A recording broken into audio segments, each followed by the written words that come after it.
Hyderabad NTR stadium మొత్తం సాక్షాత్ ఒక దేవాలయంగా మారింది. ఈరోజు కోటి దీపోత్సవం 4వ రోజు కావున శ్రీరంగం శ్రీ రంగనాథ స్వామివారి కళ్యాణం నిర్వహిస్తున్నారు. పీఠాధిపతుల వేద మంత్రాలతో మంత్రోచ్చారణల మధ్య వేదం పండితులతో ఆశీర్వచనాలతో దివ్యమైన వాతావరణం అయితే నెలకొంది. అలాగే భక్తులు కూడా దూర ప్రాంతాల నుంచి భారీగా తరలి వస్తున్నారు. మనతో పాటు కూడా కొంతమంది భక్తులు ఉన్నారు. ఆ కోటి దీపాలను వెలిగించి స్వామివారి కృపకు పాత్రలు అవటానికి వచ్చారు. నమస్తే అండి, ఎలా ఉన్నారు? ఫైన్. ఎక్కడి నుంచి వచ్చారు? కొంపల్లి నుంచి వచ్చాము మేము. ఓకే, కోటి దీపోత్సవంకి ప్రతి సంవత్సరం వస్తుంటారా? యాక్చువల్లీ లాస్ట్ ఇయర్ వచ్చాము, మళ్ళీ ఇయర్ వచ్చాము. చాలా బాగా అనిపించింది, అందుకే వచ్చాము మళ్ళీ. ఓకే, లాస్ట్ ఇయర్ కంటే ఇయర్ ఎలా అనిపిస్తుంది? అంటే ఇప్పుడే వచ్చాము కదా, ఏర్పాట్లన్నీ చాలా బాగుంది. చాలా బాగున్నాయి. నేను ఎవ్రీ ఇయర్ వస్తున్నాను. ఈ ఇయర్ 30 మెంబర్స్ని తీసుకుని వచ్చాను. అసలు శివుడు ఇక్కడే ఉన్నాడా అనిపిస్తుంది.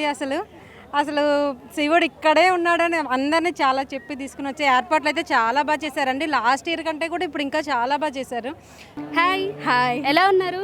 బాగున్నాను. మీరు ఎక్కడి నుంచి వచ్చారు? నేను చాలా ఓకే, ఈ కళ్యాణ ఘట్టాలను అలాగే ఈ ప్రత్యేక పూజల్ని చూసే మహాభాగ్యం మీకు కలుగుతుంది కదా, మీకు ఎలా అనిపిస్తుంది? చాలా హ్యాపీగా ఉంది. వి రియలీ ఫీల్ చాలా బ్లెస్డ్గా. మేము ఇంకా friends BVRIT recently passed out, so కలిసి వద్దామని అనుకున్నాం. మా ఫ్రెండ్ ఫస్ట్ టైం అనమాట. నేను ఆల్రెడీ చిన్నప్పటి నుంచి చాలాసార్లు వచ్చా, డాన్స్ పర్ఫార్మెన్సెస్ కూడా ఇచ్చా.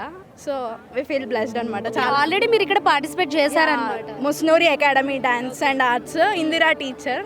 యాక్చువల్లీ లేరు ఇప్పుడు ఆమె, but we already perform. Santosh. నమస్తే అమ్మా. నమస్తే అండి. ఎలా ఉన్నారు? బాగున్నానండి. ఈ ఆధ్యాత్మిక తేజోమయాన్ని ఉత్సవాన్ని చూస్తే మీకు ఎలా అనిపిస్తుంది? చాలా సంతోషంగా ఉందండి, చాలా హ్యాపీగా ఉంది. మేము 3 ఇయర్స్ నుంచి కంటిన్యూస్ వస్తున్నామండి. చాలా హ్యాపీగా ఉంది మాకు. ఇలాంటి కార్యక్రమం ఆధ్యాత్మికంగా చూడడానికి కూడా కన్నుల భాగ్యం ఉండాలి. అంత అద్భుతంగా నరేంద్ర చౌదరి గారు ఏర్పాటు చేశారు. ఎక్కడా కూడా ఎటువంటి ఆటంకాలు లేకుండా చాలా బాగా ఏర్పాటు చేశారండి. వాళ్ళిద్దరికి పుణ్యదంపతులకి నమస్కారాలు. నమస్తే అండి. నమస్తే అండి. ఎలా ఉన్నారు మీరందరూ? సూపర్ ఉన్నామండి. కోటి దీపోత్సవంలో కోటి వెలుగులతో అలా మీ ముఖ చిత్రంలోనే అర్థమవుతుంది. అవును మేడం, మేము వచ్చింది 1:30కి మేడం వచ్చి ఇక్కడ అంతా సేవ చేసాము, ఫుల్ డెకరేషన్ కూడా చేసాము. చాలా బ్లెస్డ్ అండ్ లక్కీ ఫీల్ అవుతున్నాము. This is the 4th time I'm coming to this program. చాలా బాగుంది. అసలు కైలాసంలో వెళ్ళినట్టే అనిపిస్తున్నది మేడం.